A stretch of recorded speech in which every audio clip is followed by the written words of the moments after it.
مونا لاپا کی بیماری کم اور زیادہ ہوتی رہی، مگر وہ اپنی جگہ پر بالکل جمی رہی، نہ تو اعتراف کرنے پر دھیان دیتی اور نہ ہی اپنی روح کی حفاظت کرنے کی فکر کرتی۔ کچھ دنوں کے بعد مونا لاپا کی حالت زیادہ بگڑ گئی۔ کیتھرین فکر مند تھی کہ اس کی ماں تائب ہو کر اپنی کوتاہیوں، غلطیوں اور گناہوں کا اعتراف کرے اور اپنی روح کو حیات ابدی کے لیے تیار کرے، مگر مونا لاپا اس طرف آتی ہی نہ تھی۔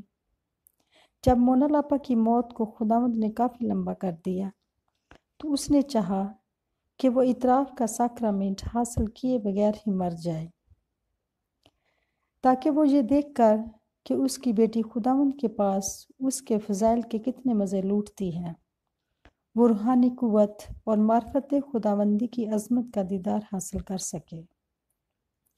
لہٰذا مونا لاپا مر گئی۔ عزیز و اقارب اور بہن بھائیوں نے رونا دھونا، چیخو پکار کرنا شروع کر دیا۔ جب کیتھرین کو معلوم ہوا کہ اس کی ماں وفات پا چکی ہے تو اس نے اپنی آنکھیں آسمان کی طرف اٹھائیں اور روتے ہوئے کہا، اے میرے خداوند خدا، کیا یہ وہ وعدہ نہیں جو تو نے میرے ساتھ باندھا تھا کہ میرے گھر کا فرد دوزخ میں نہ جائے گا؟ تو نے اپنے رحم اور کرم سے مجھے یقین دلایا تھا کہ تو میری ماں کو اپنی مرضی کے بغیر زمین سے نہیں اٹھائے گا۔ اب وہ کلیسیائی ساکرامنٹوں کے بغیر ہی مر گئی۔ میں تیرے لا انتہا رحم و کرم کے وسیلے سے تجھ سے التجا کرتی ہوں کہ میری والدہ محترمہ کی روح واپس اس کے جسد خاکی میں لوٹا دے۔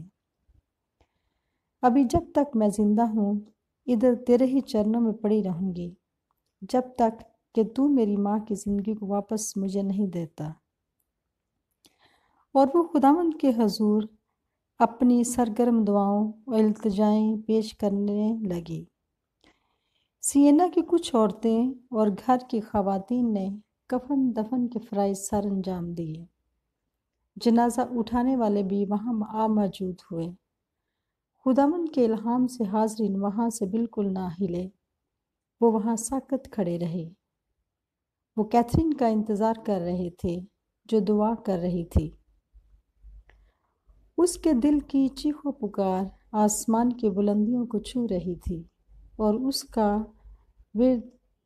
اس کا درد اس کے بیش بہا آنسوؤں میں سیلاب کی طرح اس کی آنکھوں سے بہہ رہا تھا۔ یہ ناممکن تھا کہ اس کی دعائیں بے اثر ثابت ہوں۔ اس کے آنسوؤں نے قادر مطلق باپ کو چھوا جو تمام رحمتوں کا سرچشمہ ہے۔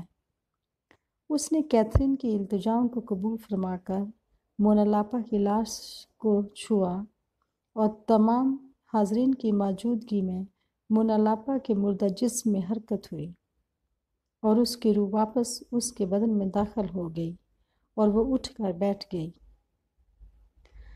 اور ایک عام زندہ انسان کی طرح چلنے پھرنے لگی۔ یہاں کچھ دیر پہلے صف ماتم بچھی ہوئی تھی، خوشیوں کے ساز بجنے لگے۔ یہ معجزہ 1370 میں وقوع پذیر ہوا۔ بعد ازاں مونا لاپا بہت سالوں تک زندہ رہی۔